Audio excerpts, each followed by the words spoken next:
Você sabe se é possível e em quais hipóteses o contrato de trabalho pode ser alterado? Essa é uma dúvida muito recorrente que hoje nós vamos procurar aqui trazer alguns pontos esclarecedores.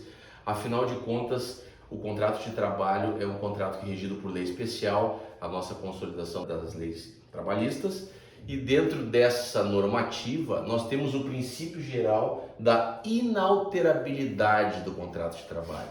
Ou seja, o contrato de trabalho, uma vez firmado, ele deve seguir aquelas diretrizes por toda a contratualidade. Essas diretrizes devem se perpetuar, certo? Essa é a regra geral.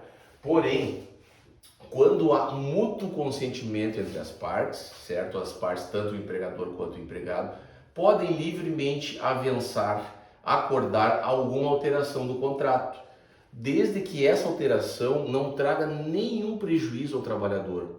Isso é um princípio geral, porque o trabalhador é hipossuficiente e ele é tutelado pelo Estado, certo? Seus interesses, em razão de que a dependência econômica advinda do contrato de trabalho procura suprir a subsistência do trabalhador e de sua família. Então, quando há mútuo consentimento, essa alteração pode acontecer, desde que ela não traga um prejuízo para o trabalhador. Como nós falamos anteriormente, existem algumas situações que permitem a alteração dentro do chamado jus variandi, que é o poder diretivo patronal. O poder que o empregador possui de acordo com a finalidade econômica da sua empresa, com a boa-fé, com os bons costumes e com o fim social, promover algumas alterações de pequena monta, uma questão de horário, alguma variação de atividade, alguma alteração de roteiro, alguma alteração na linha de produção, por exemplo. Essas alterações podem efetivamente serem promovidas pelo empregador, certo? Desde que também atendidos os princípios da boa-fé, do fim social e econômico da atividade empresarial. Também possui o empregador algum poder de promover, o poder de promover o seu colaborador, certo?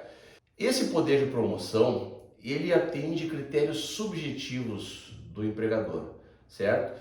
Algum colaborador que esteja superando e muito as suas metas, algum colaborador que esteja com a produtividade muito acima da média, ele pode eventualmente ser promovido, certo? Normalmente essa promoção, ela traz algum benefício econômico como contraprestação ao trabalhador. E ela depende de um ato unilateral e subjetivo do empregador. Mesmo a situação ocorre a reversão da promoção, certo?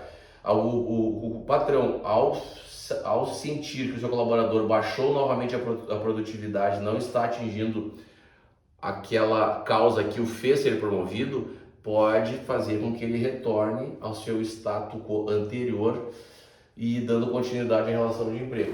O que nós recomendamos sempre nessas situações é que no regulamento interno da empresa já conste as questões que podem ensejar a promoção do trabalhador.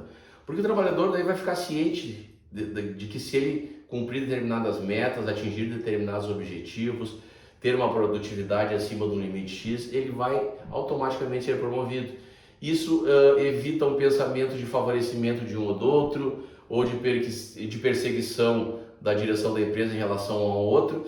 Então é sempre bom que a gente deixe esses critérios da promoção expressos no regulamento interno da empresa, que eles constem por escrito, para que o trabalhador possa finalmente saber quais as circunstâncias que poderão ensejar e que vão ensejar a sua promoção.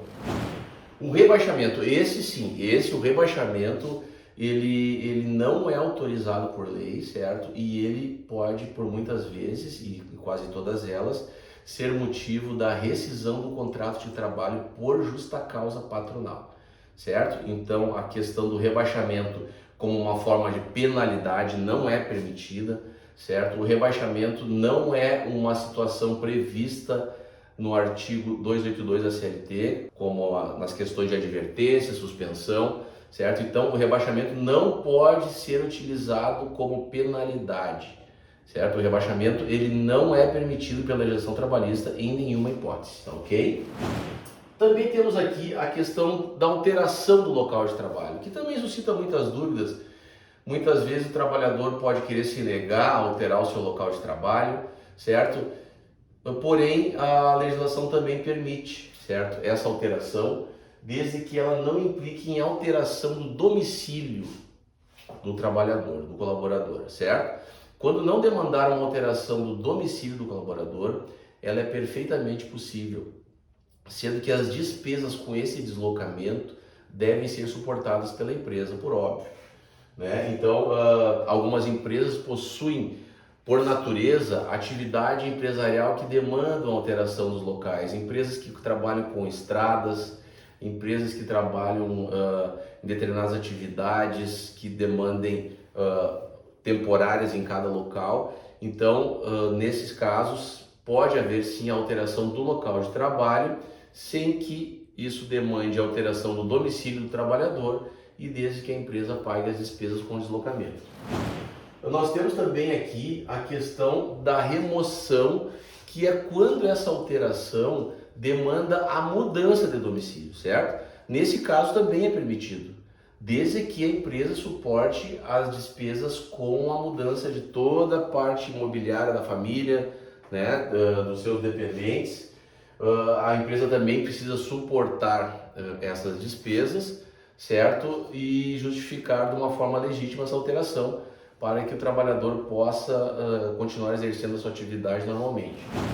Nós temos aqui também a questão da transferência provisória, certo? Quando uma determinada atividade vai se perpetuar por algum tempo, depois ela não vai mais subsistir. Nesse caso, o trabalhador pode ser deslocado até esse local, desde que seja feito o pagamento do chamado adicional de transferência no percentual de 25% sobre o seu salário, certo? Essa transferência ela tem que ser provisória, certo?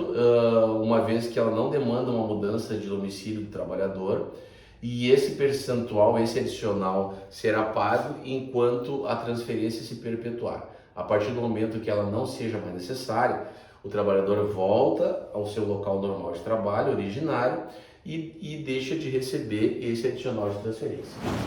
Nós temos também aqui a questão do trabalho presencial para o teletrabalho, que é uma questão muito evidente agora, diante da situação que nós atravessamos, a pandemia. Foi uma prática muito usual, inclusive a legislação atinente ao estado de calamidade pública autorizou que essa mudança seja comunicada com apenas 48 horas de antecedência ao colaborador, e também fica a critério do livre-arbítrio patronal alterar o trabalho presencial para o teletrabalho ou vice-versa, certo? É o patrão que, por sua conveniência, por sua necessidade, por critérios próprios seus e da atividade empresarial, pode determinar que o trabalhador altere a modalidade do trabalho presencial para o teletrabalho e vice-versa, certo? Sendo que temos algumas questões mais peculiares que já foram tratadas aqui por nós, que dizem respeito às despesas com internet, energia elétrica,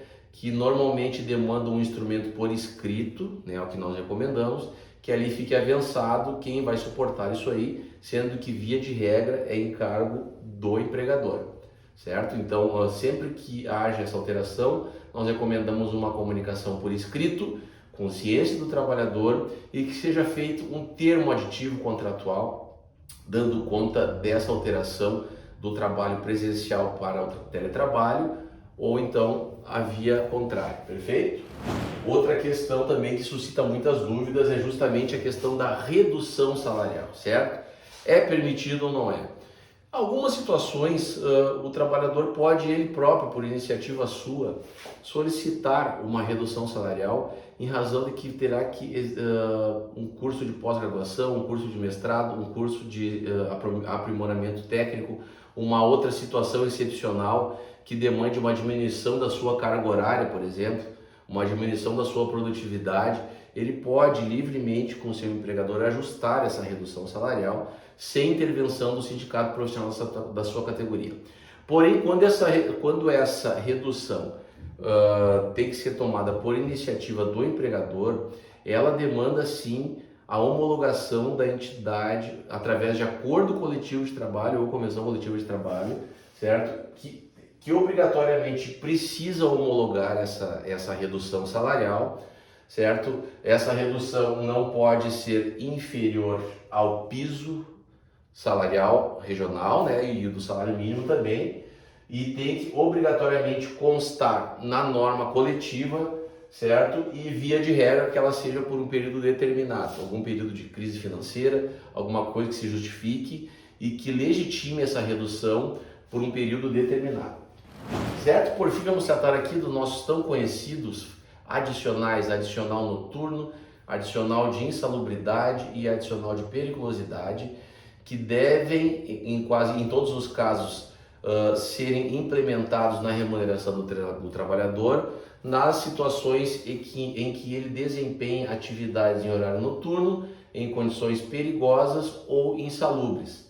Quando verificada essa situação, a legislação trabalhista, de uma maneira geral, prevê os respectivos percentuais, que vai depender do grau, em caso da periculosidade e insalubridade, e no caso do adicional noturno já possui um valor pré-fixado, que é de 20% sobre a hora normal. Então nós temos aqui que ter também essa situação. Esse adicional ele não incorpora permanentemente na remuneração do trabalhador, ele vai ser pago enquanto subsistir essa situação excepcional de trabalho. Cessada a situação excepcional, o adicional, por óbvio, não é mais devido, então deve ser anexado ou somado à remuneração do trabalhador. Tá ok? Foi um prazer mais uma vez estar com vocês. Até a próxima.